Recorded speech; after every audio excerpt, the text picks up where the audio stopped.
அமைச்சராக பொறுப்பேற்று 2011 பொறுப்பேற்ற பின்பு நான் அமைச்சராக பதவியேற்ற பின்பு அம்மாவை சந்திக்கின்ற பொழுது முதலில் நான் கேட்டது, சிவகாசியில பட்டாசு தொழிலாளர்கள் வாழ்கின்ற பூமி அம்மா, கந்தக பூமி, உழைக்கின்ற மக்கள் வாழ்கின்ற பூமி. இந்த பகுதியினுடைய மக்கள் நடுநிலைப்பள்ளி தாண்டுவதில்லை, அதை தாண்டினால் உயர்நிலைப்பள்ளி, அதையும் தாண்டினால் மேல்நிலைப்பள்ளி. அதற்கு பின்பு அவர்கள் படிப்பதற்குரிய வாய்ப்பே கிடைக்கவில்லை என்று சொன்ன நேரத்தில் ஏன் கல்லூரி இல்லையா என்று அம்மா கேட்டார்கள். கல்லூரி இருக்கிறதம்மா, தனியார் அமைப்புகள் நடத்தக்கூடிய தனியார் கல்லூரிகள் இருக்கின்றது, ஆர்ட்ஸ் காலேஜுகள் இருக்கின்றது, அரசு கல்லூரி இல்லையம்மா. ஒரு அரசு கல்லூரி இருந்தால் அவர்கள் ஏழை எளிய வீட்டு பிள்ளைகள் படிப்பதற்கு ஒரு வாய்ப்பு இருக்குமா என்று சொல்லி அம்மாவிடத்திலே கடிதம் வாயிலாக அம்மாவிடத்திலே மனு கொடுத்தேன். நேரடியாக அம்மாவிடத்திலே இந்த விஷயத்தை சொன்னவுடன் அம்மா அவர்கள் நாளையே உங்களுக்கு நான் சட்டமன்றத்தில் கல்லூரிக்கு அறிவிக்கிறேன் சொல்லி சட்டமன்றத்தில் 110 விதியில சிவகாசிக்கு ஆண் பெண் இருபாலர் படிக்கக்கூடிய ஒரு அரசு கல்லூரி நிறுவப்படும் என்ற அறிவிப்பை, மகத்தான அறிவிப்பை சட்டமன்றத்தில் வெளியிட்டார். அதற்கு அம்மா அவர்களுக்கு சிவகாசி தொகுதி மக்கள் சார்பாக நான் எழுந்து நின்று நன்றி சொல்லி பேசியதெல்லாம் பசுமையான நினைவுகளாக எனக்கு நினைவுக்கு வருகிறது. நீங்கள் பேசுகின்ற பொழுது அப்படி வந்ததுதான் சிவகாசியினுடைய அரசு கல்லூரி.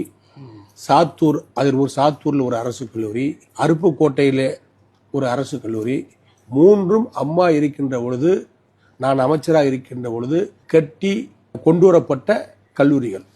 அதற்கு அன்றைக்கு இருந்த அங்க பகுதி சட்டமன்ற உறுப்பினர்கள், சில அமைச்சர்கள் எல்லோரும் நாங்களாம் இணைந்துதான் அந்த கல்லூரிகளை கொண்டு வந்தோம்.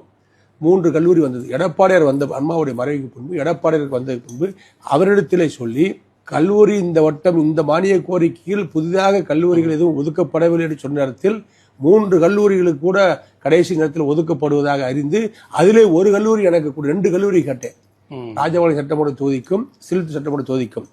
ராஜபாளையம் சட்டமன்ற தொகுதியில் இட பிரச்சனை இருந்த காரணத்தினால் சிலுத்தூர் சட்டமன்றத்துக்கு இடம் இருக்கிறது என்று சொல்லி அதற்கான ஒரு இடத்தையும் காட்டி இதை வேண்டும் என்று சொல்லி முதலமைச்சராக இருந்த எடப்பாடி இடத்துல சொல்லி கேட்ட உடனே சிலுத்தூர் தொகுதிக்கு, சிலுத்தூர் டவுனுக்கு ஒரு ஆர்ட்ஸ் காலேஜ், இருபாலர் படிக்கக்கூடிய ஒரு ஆர்ட்ஸ் காலேஜை தொடக்கி அன்றைக்கு அந்த ஆண்டே அட்மிஷன் போட்டு அதற்கான ஒரு கல்லூரி முதல்வரை போட்டு அதற்கான பேராசிரியர்களை போட்டு வகுப்புகளையும் நான் தான் போய் ஆரம்பித்து வச்சேன்.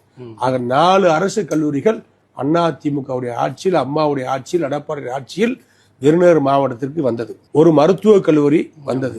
அதற்கு பின்பு சாத்தூர்களை பொறுத்த மட்டில் பல திட்டங்களை நீ கல்லூரி பற்றி கேட்டுக்கலாம் சொல்கிறேன்.